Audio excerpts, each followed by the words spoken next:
Pride of Massachusetts, the Patriots, introduced to this, as always, sold-out crowd as they get set to go head-to-head with the New York Jets.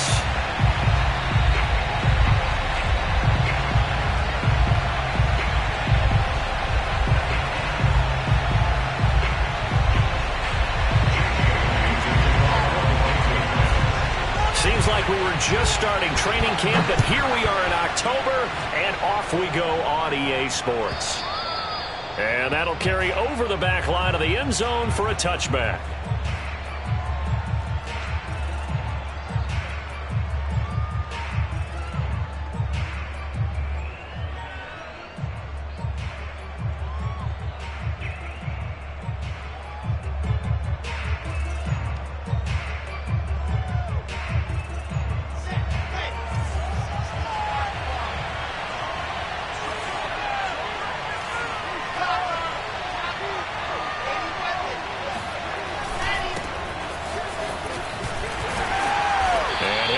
With about 6 up past the 30 to the 31. Well, this defense for the Pats, they played really well in that win last week against Miami. And I'm eager to see the game plan and trying to attack them this week, because when you take it away 4 times through interceptions, what do you do now when you go into a game? Do you decide you can't throw the ball? Do you try and run it more? Or do you tell your quarterback, make sure you see your guys open before you deliver? Now a toss left side into the hands of his tight end. I think defensively you're okay with that. Here in the first quarter, he's going to get some catches, but they rallied to him quickly. And that's what you count on, and I like what you just said. First quarter, can you do it all game long? They catch it, you tackle them, they go down on the spot. Because when you're able to do that and you don't give up big chunks of yardage after the catch, now you put the offense in a position where every series they have to work hard to pick up first downs, and you tend to stall them out when you do that. He's got it complete to Thompson. And he's going to be out of bounds, but not before he takes it inside the 40. And time to give some credit to the big fellows, the offensive line here, because you've got to have good protection on crossing routes, because you've got to give your receiver time to work all the way across the field. That time, be able to scan the field, spot his receiver moving left to right, and make a good, accurate throw. Thank you, guys.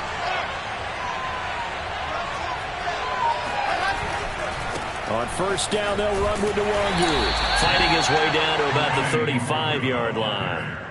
Give him a couple on the carry there, 2nd and 8. Well, you know, this club, there were some reports earlier in the week, and most have heard this by now, the so-called unnamed sources that were saying all is not rosy in that locker room. There's whispers that 1 or 2 guys, CD, have kind of had enough of how things are going and have been going.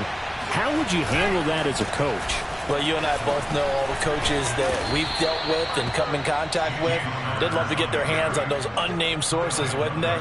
But they know that that's not possible. So I think they've got to go in there and make sure that this isn't a distraction. They also know that once the grumbling starts, it becomes a slippery slope and it's hard to stop the fall.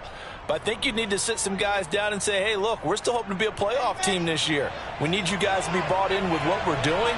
Come on, let's get on board. Now the Georgia Southern man, it's Matt Breida. And they take him down, losing yardage back at the 27. Officially, it's a 1-yard loss. That's going to bring up 2nd and 11. This defense is a difficult one to prepare for, one of the best in the league. They'll come at you from all angles, and they did a nice job there stopping him for a loss. Maybe just a slight detour on what's been a strong drive. Here's 2nd and 11. Off the play fake, here's Wilson. And he's got his big tight end over the middle, complete. And he gets it inside the 10 to the 9. His passing's been on point on this drive, hasn't it? Been very accurate, gotten the ball downfield, gained nice chunks of yardage. But now, in this situation, the field is really condensed, partner. So if he's going to throw the football, that could be pinpoint here. I was going to ask you about that. Field shrinks, has to be sharper, but it's been a good opening drive so far. Now they just want to see if they can cap it off with the bell ringer and put it in the end zone. Now that sends them 2 yards in the wrong direction and leads to 2nd down. Wilson. He's got a man. It's his fullback. They'll wind up getting 7 on the completion, but they'll still be faced now with a 3rd and goal situation. Driven it down the field nicely here on the opening drive, but now it's put up or shut up. No doubt about it, because to make that type of a drive and ultimately kick a field goal would feel very disappointing. But I'm just wondering, is the head coach thinking, is this 4-down territory? Might he go for it?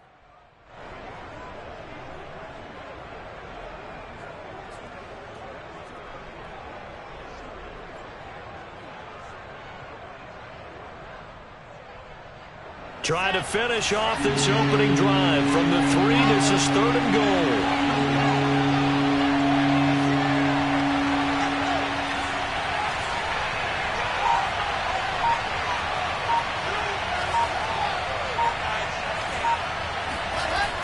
Wilson. And this is going to be intercepted. Picked up by Afitu Melifonwu. And the Pats are going to get the football here as the ball will come out to the 20. Well, that is a quick lesson on how difficult this defense is to throw against. An interception on their initial drive of the ball game. Now we know why their offensive staff spent the entire week awake trying to prepare for this one, because you can't totally shy away from throwing the football. But at the same time, you're looking at them and going, where are the weaknesses? How are we going to move it? One of the top defenses in the NFL for a reason. We just saw one example right there. The drive starts with a completion left side. And he's brought down, getting this one up to about the 35.